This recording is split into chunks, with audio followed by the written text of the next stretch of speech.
তো রেডি আমার কুমড়ো ভর্তা। রেসিপিটা যদি ভালো লেগে থাকে অবশ্যই লাইক, শেয়ার অ্যান্ড সাবস্ক্রাইব করে দেবেন। আর রেসিপি সম্পর্কে আর আমি আবারও চলে এসেছি একটা রেসিপির সঙ্গে। আজ করব কুমড়োর ভর্তা। খুবই ইজি বাট টেস্টি রেসিপি। তো চলুন কী কী লাগবে দেখে নিই। এখানে আমি কুমড়োগুলো সরু সরু করে কেটে নিয়েছি। সাইজটা ম্যাটার না, যে যেরকম চাইবে সেরকম আমি সরু সরু করে কেটে নিয়েছি। আর এখানে আছে ধনেপাতা কুচানো, কাঁচা পেঁয়াজ কোচানো আর রসুন, আর দেব শুকনো লঙ্কা। তো চলুন আগে কুমড়োটাকে ভেজে নিই। এখানে আমি প্যানে সর্ষের তেল গরম করতে বসিয়ে দিয়েছি। তবে হ্যাঁ, এই রেসিপিটায় সর্ষের তেলই ইউজ করবেন, তাতে গন্ধটা খুব সুন্দর হবে। দিয়ে দিয়েছি কুমড়োটা।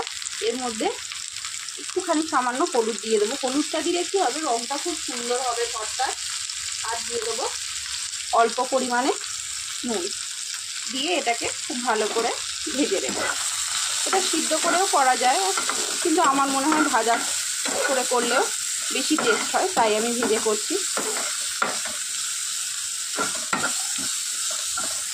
এর সঙ্গে আমি রসুনটাও এক সাইডে দিয়ে দেবো, তাহলে রসুনটাও ভাজা ভাজা হয়ে যাবে। তো চলুন কুমড়োটা খুব ভালো করে ভেজে নিয়ে আসছি।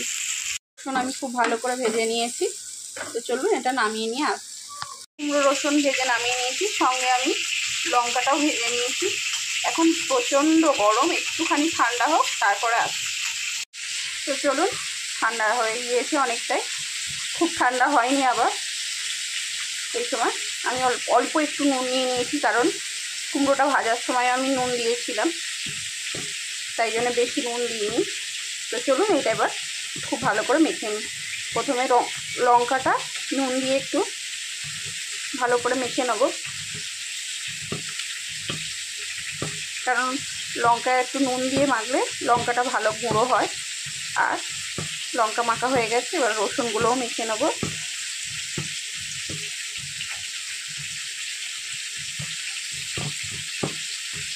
লঙ্কা রসুনের সঙ্গে ধনেপাতা পেঁয়াজটাও খুব ভালো করে মেখে নিয়েছি। এবার কুমড়োটাও দিয়েও মেখে নেব। তো চলুন খুব ভালো করে মেখে নিয়ে আসছি। তো রেডি আমার কুমড়ো ভর্তা। রেসিপিটা যদি ভালো লেগে থাকে অবশ্যই লাইক, শেয়ার অ্যান্ড সাবস্ক্রাইব করে দেবেন। আর রেসিপি সম্পর্কে কিছু জানার থাকলে অবশ্যই আমায় কমেন্ট করবেন, আমি তার রিপ্লাই দেবো। তো চলুন আজকের মতো টাটা। দেখা হচ্ছে অন্য কোনো দিন অন্য কোনো রেসিপির সঙ্গে।